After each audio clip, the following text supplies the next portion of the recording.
শিরোনাম: দানবের হৃদয়। শহরের সবাই তাকে ভয় পেত।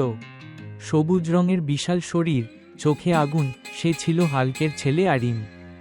লোকেরা বলতো, ও দানব, ওর কাছে যেও না। কিন্তু কেউ জানত না, এই দানবের বুকের ভেতর লুকিয়ে আছে একটা নরম হৃদয়। একদিন ধ্বংস হয়ে যাওয়া শহরের এক কোনায় আরিন দেখে একটা ছোট মেয়ে বসে কাঁদছে। মেয়েটার নাম মীরা। তার মা বাবা নেই, যুদ্ধ আর ধ্বংস সব কেড়ে নিয়েছে।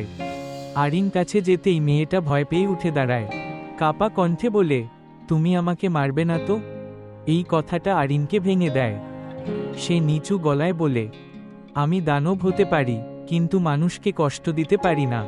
সেদিন থেকে আরিন প্রতিদিন মীরার জন্য খাবার নিয়ে আসে। নিজের বিশাল হাত দিয়ে সাবধানে তার মাথায় হাত রাখে। মীরা ধীরে ধীরে ভয় ভুলে যায়। একদিন শহরে আবার বিপদ আসে। ভয়ঙ্কর শত্রুরা আক্রমণ করে। মানুষ পালিয়ে যায়, শুধু আরিন দাঁড়িয়ে থাকে।